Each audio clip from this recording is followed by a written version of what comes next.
बिस्मिल्लाहिर्रहमानिर्रहीम। अस्सलाम वालेकुम दोस्तों, हमेशा की तरह आपसे रिक्वेस्ट है कि हमारे चैनल जरा सी आहट को सब्सक्राइब कर दीजिए और साथ घंटी के बटन को दबा दीजिए ताकि हमारी न्यू आने वाली कहानी का नोटिफिकेशन आपको मिल सके। शुक्रिया। बाज़ औक़ात तकदीर इंसान के साथ बड़े अजीब खेल खेलती है। एक ऐसे नौजवान की कहानी जो ला इल्मी में ऐसे हालात की भूल भुलैयों में गुम हुआ कि जब इसे होश आया तो अपने साथ बीता हुआ हर लम्हा इसे एक ख्वाब की मांद लगा। सर्दियों की एक तारीख रात थी जब मैं फिल्म का आखिरी शो देखकर बाहर निकला। रात के 12 बज चुके थे और तमाम शहर वीरान और सुनसान पड़ा था। मैंने चारों तरफ देखा कि मुमकिन है मेरे गांव का कोई लड़का मुझे नजर आ जाए, मगर कोई भी शनासा चेहरा नजर न आया। तो मैं अकेला ही गांव जाने वाली नीम पुख्ता और टूटी हुई सड़क पर चल पड़ा। हालांकि मेरे इर्द गिर्द पुरसरार खामोशी और रात का सन्नाटा तारी था, मगर मैंने रात की पुरहौल तरीकी पर बिल्कुल तवज्जो न दी, बल्कि फिल्म की सहर अंगेजी में खोया हुआ अपनी मंजिल की तरफ रवा दवा रहा। मैंने अभी थोड़ा ही फासला तय किया था कि अचानक मुझे ख्याल आया शॉर्टकट रास्ते से गांव जाना चाहिए। मैंने गांव जाने वाली सड़क को छोड़कर शॉर्टकट रास्ते पर चलना शुरू कर दिया। शॉर्टकट रास्ते में दरिया बह रहा था, मगर अब सर्दियों की वजह से दरिया में पानी न होने के बराबर था। मैंने जूते उतारकर जब दरिया पार किया तो मुझे दूसरे किनारे से अजीबो गरीब किस्म की आवाजें सुनाई दी, गैर मरी और पुरसरार किस्म की आवाजें, जैसे मिलकर कई चुड़ैलें बहन कर रही हों। खौफनाक चुड़ैलों का ख्याल आते ही मेरा दिल अनजाने खौफ और वसवसों में गिर गया। मैं सहरज़दा होकर वहां से भाग पड़ा। मेरे भागते ही किसी ने ऊंची आवाज से मेरा नाम लेकर रुकने के लिए कहा। रात की पुरहौल तरीकी में अपना नाम सुनकर खौफ की एक सर्द लहर मेरे पूरे जिस्म में सरायत कर गई। मैंने भागने की रफ्तार तेज कर दी। खौफ के मारे मेरे पूरे जिस्म पर कपकपी तारी थी। मैं काफी देर तक जंगल की भूल भुलैयों में भागता रहा। भागते हुए जब मैंने एक जगह रुककर इर्द गिर्द का जायजा लिया तो दूर दूर तक आबादी का नामो निशान नहीं था कि जंगली पौधे हर तरफ फैले हुए थे और इर्द गिर्द के दरख्त जिन्नों और भूतों की तरह दिखाई दे रहे थे। मैंने दिल ही दिल में भगवान की प्रार्थना की और दुर्गा देवी का नाम लेकर एक सिमत का तयन करके चलने लगा। जिस सिमत का मैंने इंतखाब किया था, मुझे पूरा विश्वास था कि मैं जल्द ही किसी आबादी में पहुंच जाऊंगा और रात का बाकी समय इस आबादी में गुजारकर सुबह अपने गांव की तरफ सुधार जाऊंगा। रात हौले हौले बीतती जा रही थी, जिसकी वजह से सर्दी की शिद्दत में इजाफा हो गया था, मगर खौफ और दहशत के मारे मेरा पूरा जिस्म पसीने से शराबूर था। मैं अभी तक जंगल की भूल भुलैयों में ही फंसा हुआ था कि अचानक मुझे अपने सामने एक बहुत बड़ा सांप फन फैलाए नजर आया। रात के इस समय खौफनाक सांप को देखकर मेरी रूह तक कांप गई। मैं उल्टे कदमों पीछे की तरफ भाग पड़ा, लेकिन वो सांप बुरी तरह फुनकारता हुआ मेरे पीछे रेंगने लगा। इस आफत को अपने पीछे आता देखकर मुझे अपनी मौत यकीनी नजर आने लगी, मगर मैं जिंदगी की सांसें हासिल करने की खातिर जिस्म की पूरी तवानाइयां जमा करके बहुत तेज भाग रहा था। हालांकि भागने की वजह से मेरी सांस फूल रही थी, मगर मैं इस सांप से बचने की खातिर जिस्म की पूरी तवानाई खर्च कर रहा था। अचानक भागते हुए मेरा पाँव एक उभरी हुई किसी चीज से टकराया और मैं जमीन पर गिर पड़ा। मैंने उठने की कोशिश की, मगर मेरे जिस्म की सारी तवानाई ज़ायल हो चुकी थी। अपनी मौत को ताक़ब में देखकर मैंने बहुत कोशिश की कि उठकर भाग जाऊं, मगर मेरी ये आखिरी ख्वाहिश तिश्ना लब रही। मैंने आंखें बंद कर ली और सब कुछ भगवान पर छोड़ दिया। चंद लम्हों के बाद जब मैंने आंखें खोली तो मेरे चारों तरफ सांप ही सांप फुनकार रहे थे। ढेर सारे सांपों को देखकर मेरा दिल उछलकर हलक में आ गया और मेरी आंखें उबल पड़ी, लेकिन मैं बेहिस पत्थर की तरह जमीन से चिपका रहा। मेरे इर्द गिर्द खतरनाक किस्म के सांप अपने सर ऊंचे किए फुनकार रहे थे। मेरे میرے भगवान की मुझ पर दया थी कि इन सांपों में से किसी सांप ने मुझे डसा नहीं। इतने सारे सांपों के दरमियान रहकर मैं इनके जहर से महफूज था। भगवान की लीला न्यारी देखकर मैं दिल ही दिल में भगवान की प्रार्थना कर रहा था कि अचानक मेरी दाईं जानब से एक सुर्खी माइल रंग का सांप नमूदार हुआ। इसके सर पर छोटे छोटे बाल उभरे हुए थे और इसकी आंखों से रोशनी की शुआएं निकल रही थी। इस सांप को देखते ही सारे सांपों ने अपने सर झुका लिए और सांपों ने फुनकारना बंद कर दिया। सांपों की फुनकार खत्म होते ही हर तरफ खामोशी छा गई। मैं सांपों के झुके हुए सर देखकर क्यास करने लगा जैसे वो सुर्खी माइल सांप इन सब सांपों का बादशाह हो। मेरी तमाम तवज्जो अब सुर्खी माइल सांप पर मरकूज हो गई थी और मैं तजस्सुस के हाथों मजबूर होकर दीदे फाड़ फाड़ कर इस सांप को देख रहा था। वो सांप रेंगता हुआ मुझसे कुछ फासले पर रुक गया, फिर इसने जूं ही फुनकारा इसके मुंह से आग के शोले निकलना शुरू हो गए। जूं ही शोले निकले वहां पर मौजूद सब सांप इन शोलों को पकड़ने लगे। सब सांपों के दरमियान हफरा तफरी मच गई। वो सांप मुतवातर फुनकार रहा था और दूसरे सांप शोलों के पीछे भाग रहे थे। मैं सांपों की अजीबो गरीब किस्म की हरकत देखकर हैरतों के समंदर में गर्क था। वो लम्हात मुझ पर सदियों जैसे थे। इन सांपों को अपने काम में मसरूफ देखकर मेरे दिल को शक्ति मिली। सारे जिस्म की तवानाई सिमट कर मेरी टांगों में आ गई थी। मैं गुरु राम दयाल का नाम लेकर वहां से भाग उठा, लेकिन जब मैंने भागने के लिए पहला कदम उठाया तो मुझे यूं महसूस हुआ जैसे किसी ने मेरी टांगों में बेड़ियां डाल दी हों।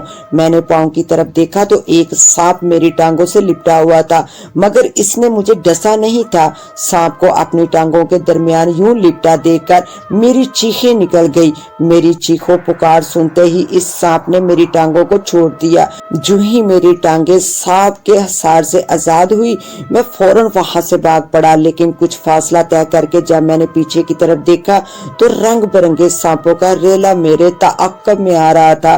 जहरीले सांपों को अपने पीछे देखकर मेरी आंखों के सामने अंधेरा छाने लगा। मैंने हिम्मत ना हारी, हालांकि भागते हुए मेरी टांगों में लड़खड़ाहट सी आ गई थी, लेकिन मुझे ये भी ख्याल था कहीं पर रुकने का मतलब मेरी मौत था। बहुत भयानक और खौफनाक मौत, क्योंकि मेरे ताक़ब में जहरीले सांपों का रेला था और वो जहरीले सांप जो मेरा हशर करते इसका बाखूबी अंदाजा हर इंसान कर सकता है। मैं थकावट से चूर चूर था, लेकिन रुकने का तसव्वुर भी नहीं कर सकता था। आखिर काफी दूर तक भागते भागते मेरी हिम्मत जवाब दे गई, क्योंकि हर चीज की एक हद होती है। मुझे एक जगह पर पानी दिखाई दिया, गालबन ये कुदरती नदी थी। मैंने इसमें छलांग लगा दी, मगर ये देखकर मैं परेशानी की गिरफ्त में डूब गया कि पानी में बहुत से सांप तैर रहे थे। सांपों से बचने की खातिर मैंने पानी में डुबकी लगाई और काफी दूर तक पानी में ही तैरता चला गया। फिर जब मैं दोबारा पानी के ऊपर आया और किनारे की तरफ तैरने लगा तो मुझे किनारे पर एक सांप फन फैलाए नजर आया। मैंने फिर डुबकी लगाई और दूसरी सिमत का रुख किया, मगर अब पानी ठंडा होने की बजाय गर्म महसूस होने लगा, जैसे किसी ने पानी के अंदर आग जला दी हो। मुझे अपना तमाम जिस्म जलता हुआ महसूस होने लगा। पूरे बदन पर खारिश मचल उठी। मैं इस अजियत से छुटकारा हासिल करने की खातिर पानी से बाहर आ गया, लेकिन मैं जो ही पानी से बाहर आया मछली की तरह तड़पने लगा। मेरा तमाम जिस्म खारिश ज़दा हो गया था। मैंने चारों तरफ निगाह दौड़ाई, मुझे कोई भी सांप नजर न आया तो मेरे दिल को इत्मीनान हुआ, मगर मैं अपने जिस्म को अपने हाथों से नोचने लगा। दर्द की अजियत से मेरी चीखें निकल रही थी। मैं करब और अजियत की कैफियत में चलने लगा। जर्द चांदनी में फिजा खौफनाक लग रही थी। अचानक मुझे अपने सर पर किसी भारी परिंदे की उड़ान महसूस हुई। मैंने आसमान की तरफ देखा तो एक बड़ी सी चमगादड़ आसमान पर अकेली उड़ रही थी। इतनी बड़ी चमगादड़ को देखकर मेरे दिल की धड़कनें तेज हो गई। मैंने चलने की रफ्तार तेज कर दी। मैं लंबे कदम उठाता जा रहा था कि मुझे सामने एक इमारत नजर आई। मैं बिला सोचे समझे इस इमारत के अंदर चला गया। अंदर की तरफ मुझे सीढ़ियां दिखाई दी। मैं वो सीढ़ियां उतरने लगा तो मुझे सामने एक ज़ेरे जमीन कमरा नजर आया। इस कमरे के जब मैं अंदर पहुंचा तो वहां एक चबूतरे पर एक इंतहाई खूबसूरत औरत बैठी थी। जो ही इसकी और मेरी नजरें चार हुई तो इसकी आवाज मेरी समात से टकराई। وہ بہت دل نشین بلکہ حسن کا سراپا تھی۔ اس کی نشیلی آنکھیں، گلابی ہونٹ اور پرکشش خد و خال تھے۔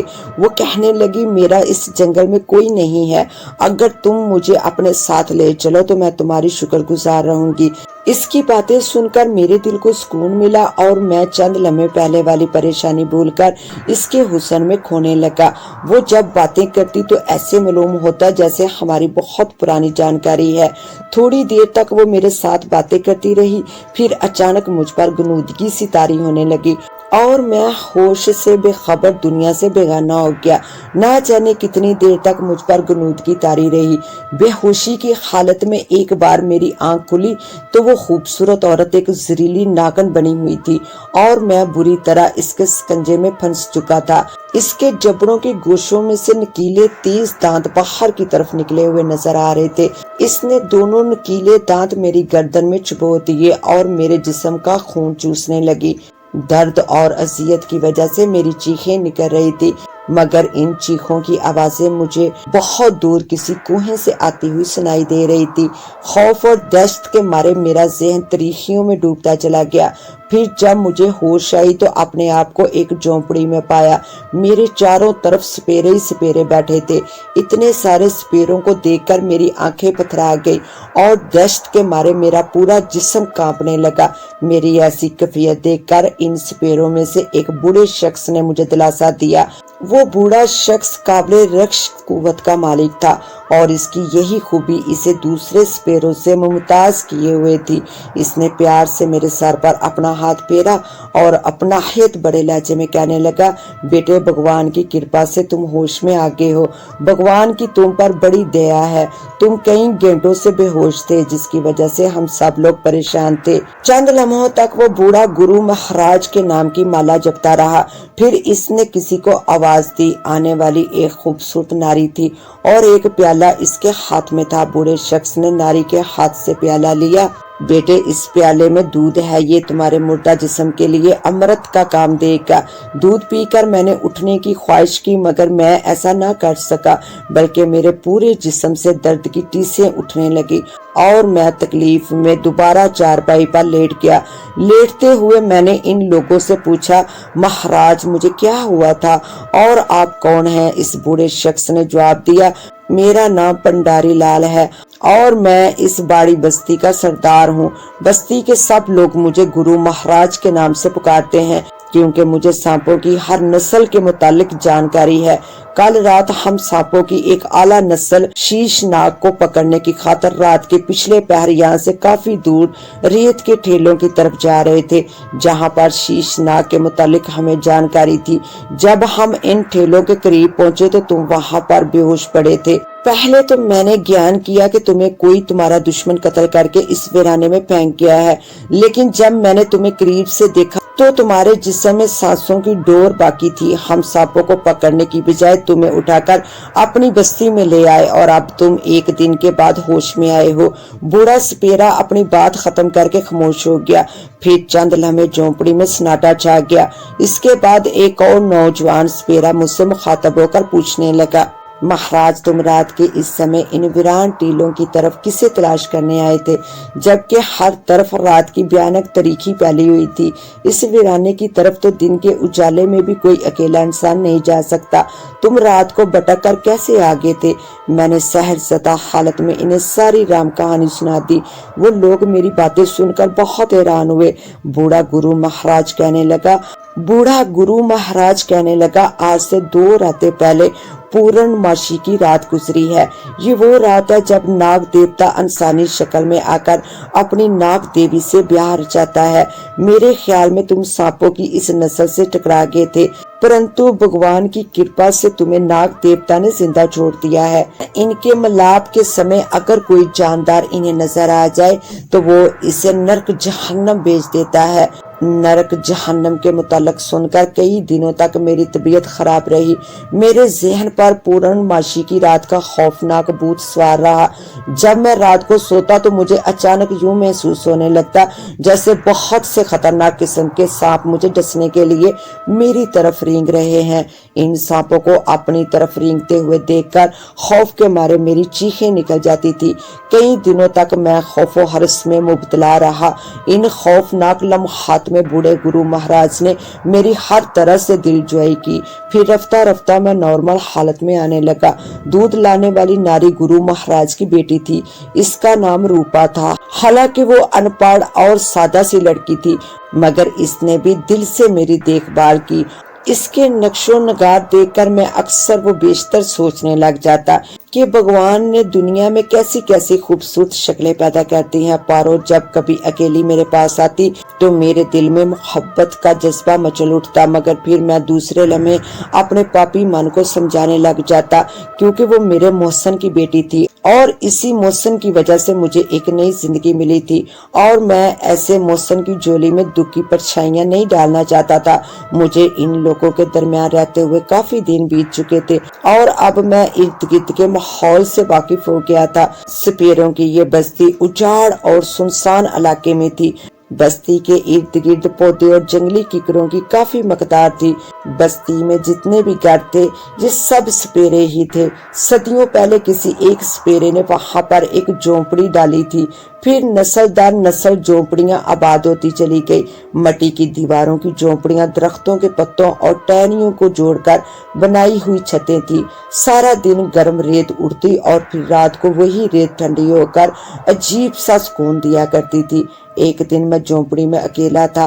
गुरु महाराज बस्ती से बाहर थे और घर की दूसरी औरतें काफी दूर पानी लेने गई हुई थी। पारो मेरे पास आई और जवानी के अंधे जज्बात में बहकी बहकी बातें करने लगी।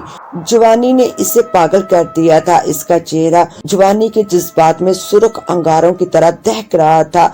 वो मोहब्बत अंदाज में मुझे कहने लगी, बाबूजी मैं तुम्हारी प्रेम की भाषा में डूब रही हूँ, इसलिए तुम्हें काली माता की सौगंध तुम मुझे अकेला छोड़कर कहीं भी ना जाओगे, वरना मैं आत्मा हत्या कर लूंगी। इसके मुंह से इस किस्म की बातें सुनकर मैंने इसे झिड़क दिया, क्योंकि वो मेरे मोहसन गुरु महाराज की बेटी थी। मेरे झिड़कने पर कई दिन वो मुझसे खफा रही, लेकिन मुझे इसकी खफगी की कुछ परवाह न थी। कुछ दिन और गुजर के मैं अब पूरी तरह तंदुरुस्त था। एक दिन मैंने गुरु महाराज से जाने की आज्ञा ली और पारों से छुपकर अपनी मंजिल की तरफ चल पड़ा। अब मेरे बच्चे जवान हैं, मगर मैं पूर्णमासी की रात को आज तक नहीं भुला सका। दोस्तों हमारे चैनल जरा सियाहट को सब्सक्राइब कर दीजिए, शुक्रिया। इसके साथ ही अब मुझे दे इजाजत, मिलते हैं इंशाल्लाह न्यू कहानी में। तब तक के लिए अल्लाह निगहबान।